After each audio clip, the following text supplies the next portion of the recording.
Hi and welcome to another Friday live, or not so live. We are pre-recorded this week. I'm at the Reboot Your ACOL. So I'm back at Denham Grove. We like to start the year with a multiple seminar event. So 6 seminars I do in 3 days, just to get people going. So hopefully I will be enjoying that. But I will be back. I get back on Sunday evening, so I will be live on Monday for you. Hopefully we've enjoyed the teams this week, and next week we're all at home. We are, of course, in double annui, so I want your examples, and I want your examples of protection as well, because that's what helps me sum up the topic, as it were, towards the end. Today we are still on protection, but we are still in the simple auction, so that kind of auction where it goes one diamond pass. So the protection when it's an opening bid passed out, opening suit bid I should say, passed out. That makes me think, should I do something on one no trump pass? Maybe we will. Maybe we'll have a little chat about that next week. But for the most part we're going to be moving on to longer auctions where the auction has died early, and we're working out whether we should keep the auction open. That will come further down the line. As I say, today we are trying to finish off the simple element of protection. As I say, do send examples, and it's quite common this. Some of the longer auctions less common, but this one is.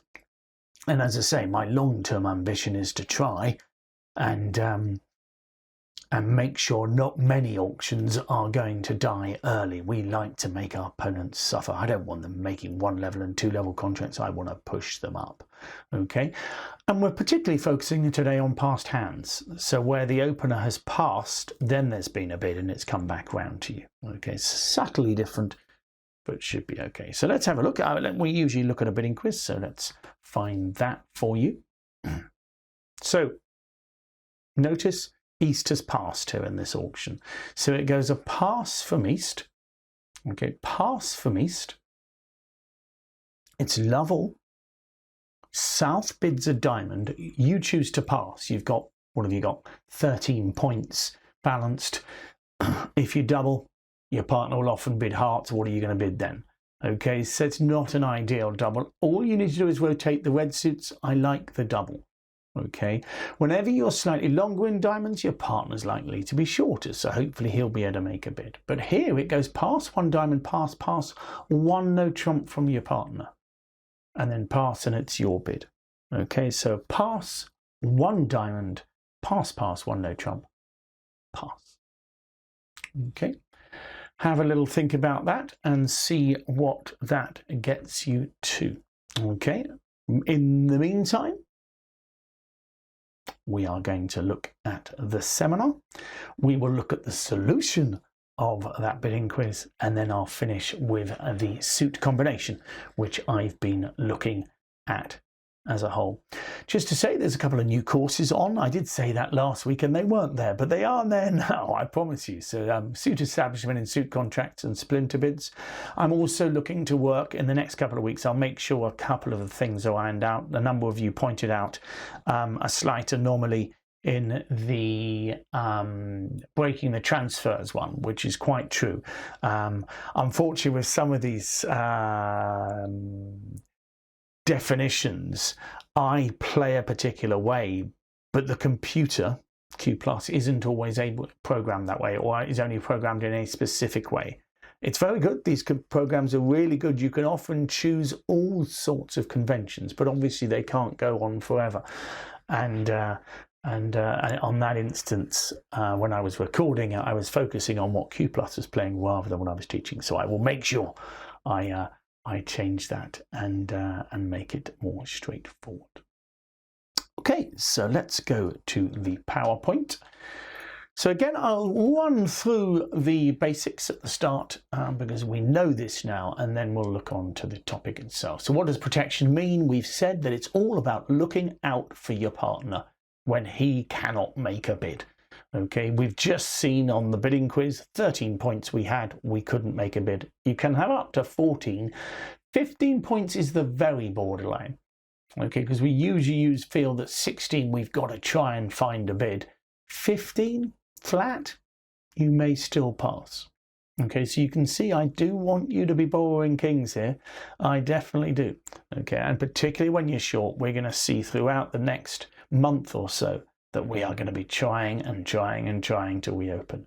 And I've been sending some great examples, I will say, of things going wrong. Okay, and they will. If you get it right 80% of the time and wrong 20% of the time, that means 1 in 5 times you're going to get a really bad score. But hopefully at least 3 or 4 of the other times, you are making a top score by keeping the bidding open and getting to great contracts or making your opponents go too high. So we've talked about borrowing a king. So important, okay?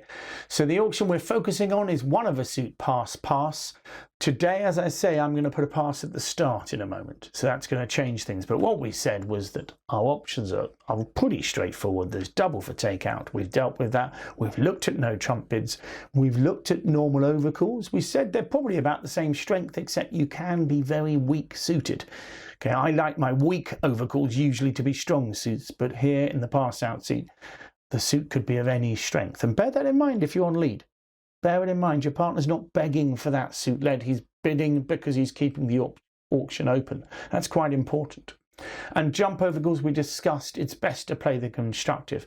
I talked about 10 to 14. Interestingly, I've chatted to a few people. They'll often have 11 to 15 or even stronger than that. It's very much up to you. And as I say, it's good bidding not to play them as weak, but if you don't want to change your system, you can still use weak jump overcalls. It's just not particularly sensible, because whenever the bidding goes pass from the opponent, so 1 diamond pass from the opponent, we are now thinking constructive rather than destructive. Usually the overcalling side's getting in the way. Now we're thinking this could well be our hand. So let's change it. We've talked about responding. We said bid the opponent's suit when you're strong, okay, because you need to know how weak or strong your partner is.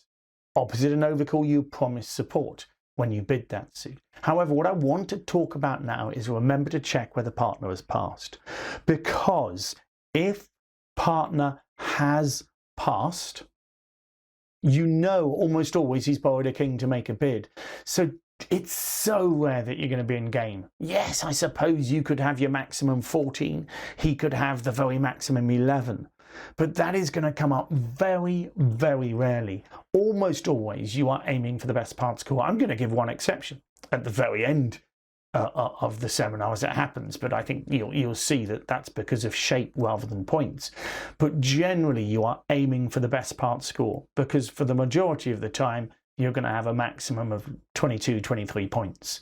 Okay, so when your partner has passed before the opening bid, generally don't be bidding too high, because it will be easy to bid the opponent's suit saying, partner, I'm strong, and find out your partner's been really good and borrowed a lot of points, as it were.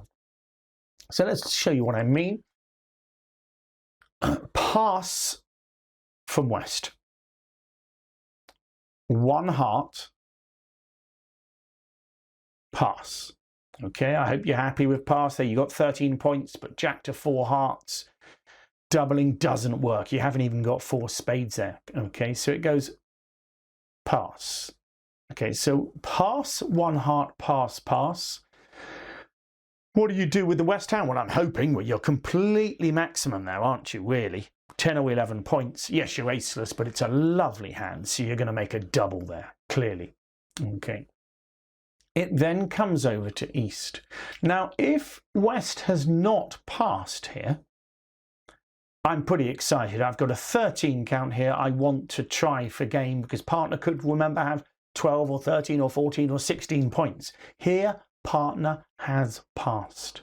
Most of the time, we're going to be playing in a part score. It's going to be very rare. I mean, your jack of hearts could be completely useless here for the most part. It's not really strong enough to think about no trumps. For me here, we're most likely to finish in clubs.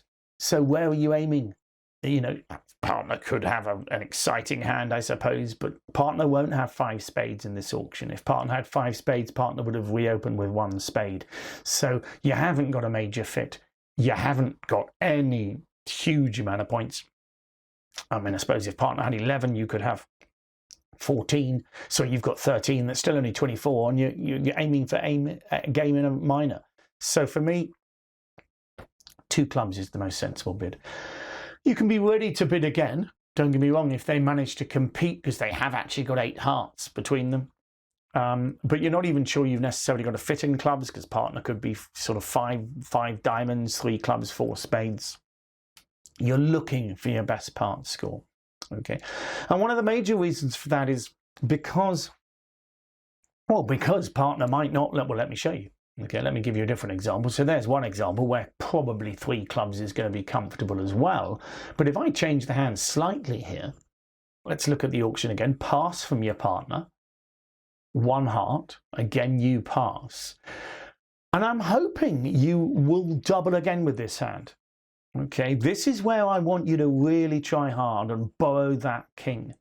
You've got 8 points. You've got the beautiful singleton heart. So you know partner's going to likely to be long in her hearts here. So won't be able to make a bid with as many as 13, 14 points, as you can see here. So I am going to borrow that king, and with 11 points in a singleton heart, I'm going to double. Okay, I've been sent in one where they did this double with 8 points in a doubleton heart. That's closer, but I still quite like it. I love being aggressive in this seat. Okay, I really do. Okay, here I'm going to do it any vulnerability, maybe with a bit more even distribution. I'd prefer to be non-vulnerable. So maybe if I had a doubleton heart here, move the 2 of diamonds into the hearts there, then maybe I'd want to be non-vulnerable. Okay, but I love being aggressive. But as you can see here, you don't want to be pushing the auction too high here. Okay, so here East is going to bid 2 clubs again, as we do obviously on the 11th. We're going to bid the same as the last hand. And I think you're okay in 2 clubs. Maybe 2 diamonds might play better, but you're going to finish in 2 clubs. But you don't want to be any higher than that. Okay, you should be able to make maybe the odd heart off, make some diamonds. I think you're going to do okay in 2 clubs. Okay, they should do okay in 1 heart. So don't think you're outdone, as it were. If they bid to 2 hearts eventually, I'm not sure how we'll compete. But the key here is that, excuse me, you're not going too high straight away. I mean, you might even bid 2 clubs and dredge up a 2 spade bid later on, assuming you've got a 4-3 fit. But the key is you're not punishing your partner for making a really good bid here. Remember, if partner hasn't passed, I think you've got to show your strength. So if it had gone 1 heart from north, pass, pass, double, and your partner hasn't already passed, I think you've got to say, partner, I'm strong and excited. And you might finish a little bit too high. Does that make sense? Okay, so, take advantage of your partner having passed. You know that most of the time he's borrowed a king, so don't punish him for doing that. Okay. So when the protector has passed, bear in mind a jump over call is very rare. Why? Because your partner will often have done a weak 2. Okay, so in a way I would ignore this. In theory, if you're a very well-behaved partner, you may well not have opened a weak 2 because you've got 4 cards in the other major. So the most likely holding your partner will have if he does a weak jump overcall in a major is precisely in that, because you do not want to be doing weak jumps on weak suits. So you might think, oh, I didn't open a weak 2 because it was weak. Well, you don't want to be doing that. Remember, you're looking for the best part score. If you're doing a weak jump overcall having already passed with Jack to 6, remember, with their opponent passing, you're bidding constructive, and that's the key. So 2 suited overcalls can be used. Remember, you're a passed hand, but there must be good suits. And I want to get to that last bit, which is so important. Remember, after your opponent's pass, so the pass by your right-hand opponent, as it were, you are bidding constructively. Most of the time, it's either going to be 20-20 or it's going to be your hand. So your job is to find your best fit. So you can bid two-suited overcalls, but they must be constructive bids. So if I bid, for example, if it goes, and the example I'm going to show you is a two-note trump overcall, one heart pass, pass, that's so important. A pass as the opener, one heart pass, two no trumps from me. I will be showing at least 5-5 in the minors and two robust and good suits, because I am not trying to preempt the opponents. I believe that bidding two no trumps, remember, as a passed hand, must emphasize that bidding two no trumps is the best way for us to find our best contract. So really important. I love two-suited overcalls. We haven't done them on the site. A number of people have commented, and we will go into detail at some point on the site. But the crucial thing here, okay, is that non-vulnerable against vulnerable. If I'm bidding normally, let's say they open a heart and I'm next in hand, I will bid these bids aggressively, get in the way, make it difficult for them. The unusual two-no trump can be a great preemptive bid. But this is very different. The auction has started one heart pass by your right-hand opponent. I don't want to be getting in their way completely. A lot of the time, my partner's sitting there with 12 or 13 points. He does not want to be preempted by me. So my two-no trump bid needs to be a very accurate description of my hand. Remember, it's only if you're passed. We did 2 or 3, in fact, before Christmas, of course, don't forget we were discussing, if you haven't passed and it goes one heart, pass, two no trumps is a strong bid. 19 to 21, 20 to 22, whatever you prefer. But it is a strong, natural bid. If you've passed, it can't be strong and natural.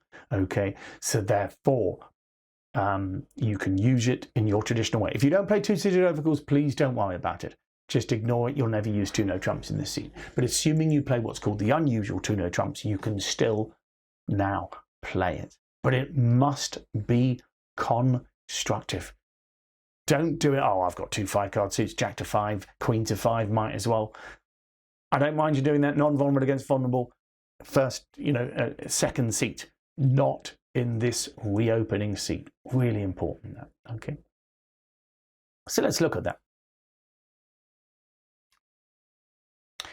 So you choose to pass. I like that. Some of you might open with this hand, the West hand. It's a 10 count with 5-5. I don't like to open light with aceless hands, okay, because the auction's going to quickly get out of hand. Remember, you're almost inviting an overcall in from your opponents, okay, and your partner is often going to overbid if he doesn't have a fit with you. So here, for example, if you open the bidding, your partner's going to be thinking, oh, your partner will bid a heart, you'll bid 2 clubs, and he's going to be thinking 2N. Okay, and 2N might, I don't know, I suppose it might work or whatever, but you're likely, as you're going to find out, to lose 5 hearts. They switch to spades and you've only got 6 tricks. Okay, so that's, as you can see, isn't going to work. So I love a pass with these kind of hands, particularly because you can bid later, and that's the crucial thing. Can you see that? If you don't play the unusual two no trumps, slightly different, but assuming you play the unusual two no trumps, surely the best way of describing your hand is to pass and bid 2 no trumps later. And that's exactly, of course, what's going to happen. So we choose a pass. North bids 1 heart. Pass, obviously just a 10 count flat, pass, and it comes back round to you. So at this point, what would be the best way of describing your hand to your partner? Well, if you bid 2 diamonds or 2 clubs, you're going to finish there, most likely. Okay, on this particular hand, you're having to choose the suit.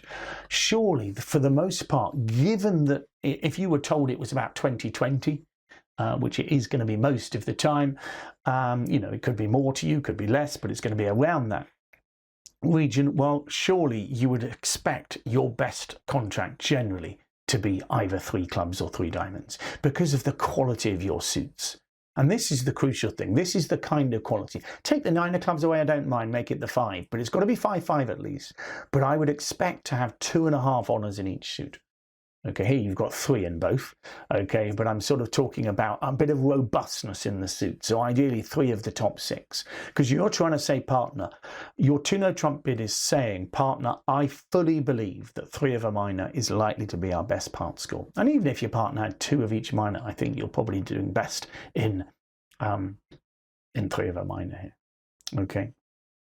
So you bid 2 no trumps. Remember, this is as a passed hand. Really important that. Okay.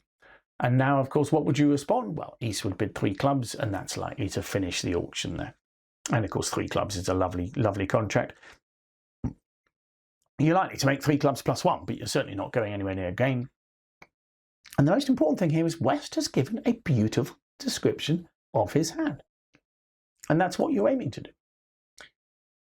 So, having told you that we aim for the best part score, in theory, if you trust each other, once West has bid 2 no trumps, for me that is showing 2 robust suits.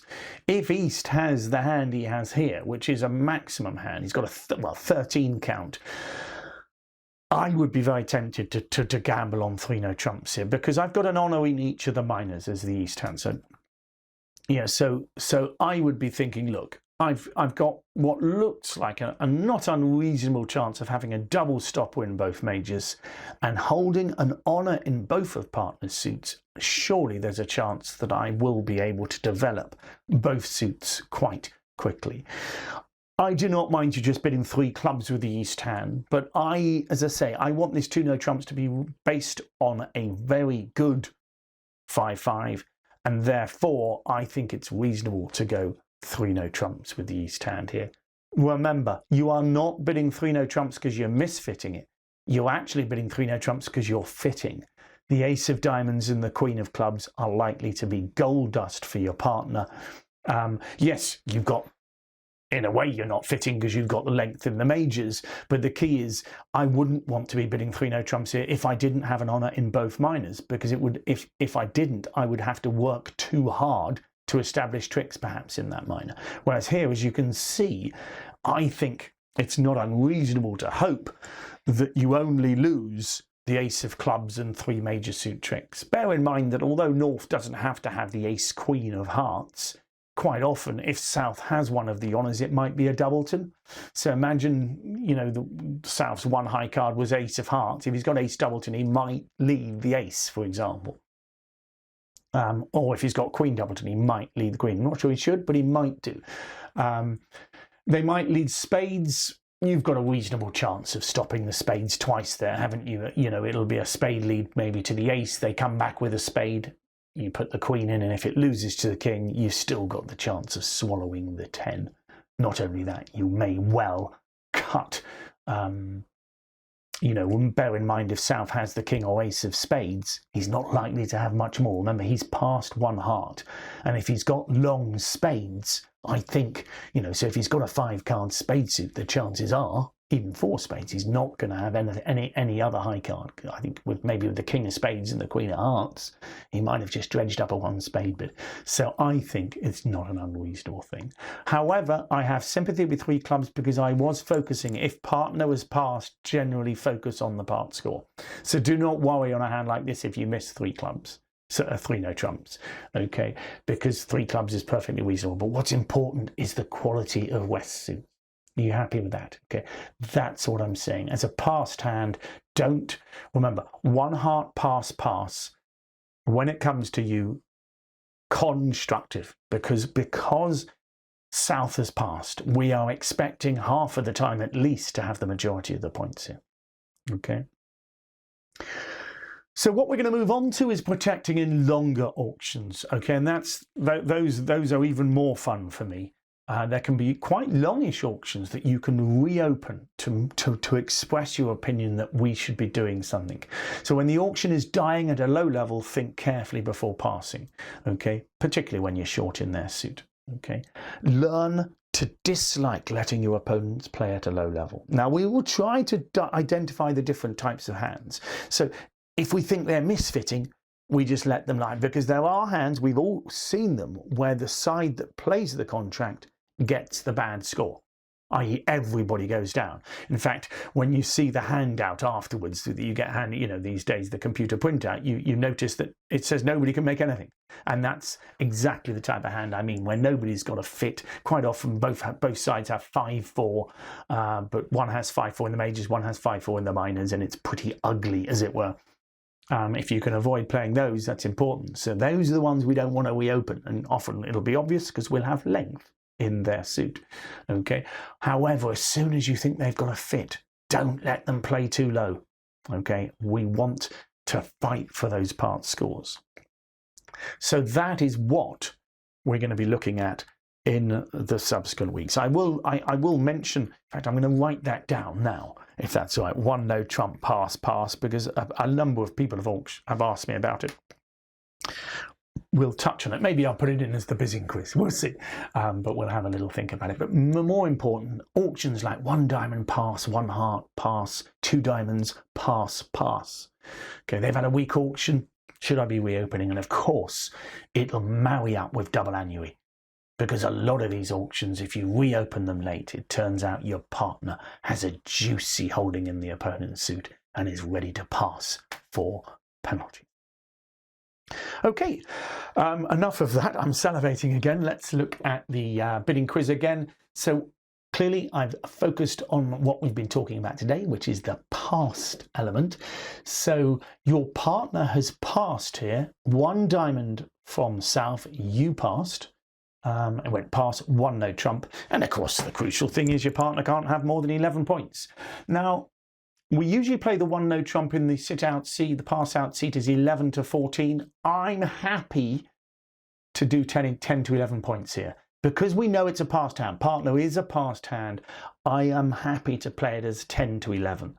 A good 10, shall we say? Because remember, when you feel you've got a good stop or whatever, you might feel more secure about that holding. But for me, clearly, usually, if it had been a 1 no trump bid, if East had not passed, we would have been bidding Stayman and inviting game, because partner could have had 11 to 14. But we've seen East pass. There is no chance for game, so therefore you leave it in 1 no trump. Yes, you could have a spade fit, but the point is you want to be safe. Let's look at partner's hand. You can see what he's got there. Just 10 points. I've got sympathy with passing, but I tend to find quite often bidding works on hands like this. Partner's not going to get excited. Remember, it's a passed hand. If I wasn't a passed hand, I think I might pass. Because now I'm suggesting 11 to 14, and quite often I'm going to end up in 2 no trumps, not just 1 no trump. Can you see what I mean? As you would here. Partner's got 13. He's going to try to push on. But as a passed hand, knowing that I can't have 12 points, I think with the 10 of clubs in there, I'm tempted to include this in my 1 no trump bids. Take the 10 of clubs away? I probably wouldn't. Simple as that. That 10 of clubs makes me feel my hand's worth about 11.5. I've got Jack 10-8. It's quite a valuable holding there. Okay, so for me, I think 1 no trump is reasonable, and of course the important thing is that we pass it. Are we going to make 1 no trump? I think we've got a fair chance, haven't we? I mean, we've got 23 points, so we've got a nice hand. So I think we're in the right contract in 1 no trump. Yes, it's true that 2 or 3 clubs might have chances, but you might make 1 no trump +1 on a good day as well. So we'll see. You might be able to do a bit of end playing on. Oh no, it's south. It's south. No, you definitely favour it, because I would have thought that given that South's opened at diamond, perhaps the most likely place for North to have his high card would be in hearts. So if it is, you might find you've got a couple of finesses working there, which would be rather nice. Okay. Could you make, I mean, I suppose if everything worked, could you make, I'm just looking so I'm straight, if every single finesse worked, you might make 4, 5, 6, 7. I suppose you might scrape home in 3N, but that does require quite a lot of things working, doesn't it? Yeah, it requires, because remember, North can quite happily have a king of clubs or the king of spades, don't forget that. Okay, also bear in mind that South might choose to lead something different, so he might choose a heart lead anyway, in which case they might develop tricks there. Okay, but yes, I can see that 3N might scramble home, but as I say, that would require both club finesses to work and, of course, the clubs to break evenly. So, but you know, I've been in worse games. Anyway, we finished in 1 no trump, and obviously I feel that that's the best place to be. Okay, so I hope you've enjoyed that. Do keep sending your hands in. What I'm going to do is finish with the hand evaluations. So let's just put that up. Again, relatively straightforward hand. Again, focusing on the club suit here. And I just want you to think about the best way of playing the clubs. And so we're just looking at a very subtle things in the various suits. And whether it makes a difference, is it just guesswork and things like that. So once again, you're in 3 no trumps. Let's say they lead a spade. You've then got to decide clearly with entries in both hands what the best way of playing the club suit is. Okay, we will revisit this on Monday. It's our sort of cliffhanger. I hope you have a good weekend, and I'll be back with you on Monday live rather than recorded. And we'll be talking doubles, don't forget, double annui. And basically, as I say, the 2 seminars and 2 themes are quite connected at the moment. Obviously, what we've talked about over the last couple of Fridays, is responding when partners borrowed kings, possibly, and passed hands, etc. So subtly different. Whereas obviously most of what I was talking about in the responding to doubles seminar was very much about just normal responses to doubles. But in a lot of these auctions and the subsequent ones we're going to come to, we are going to be thinking about partner having borrowed kings. It's helpful if he's passed, because then we know he has. So that makes life easier for us. Things will go wrong. Partner will make a great effort to double and you'll bid too high, or partner won't make the effort to double and you haven't got in the auction. What I want you to do is err on the side of bidding more this January. Okay, and maybe we'll stretch into February as well. I want you to try hard to keep these auctions open, to do these takeout doubles, to make these light overcalls or whatever. I want us to try really hard and go wrong. But by doing so, hopefully learn a lot from it, because the more you bid, the more you experience, as it were. And sometimes you'll be choosing completely the wrong hands to do it on. Okay, and if you're not, you're certainly not bidding enough. I certainly have. I mean, I can recount numerous occasions where I've pushed my opponents into game. Okay, but I can recount many more where I've reopened an auction and got a beautiful score. Well, hope you enjoyed that, and see you again soon.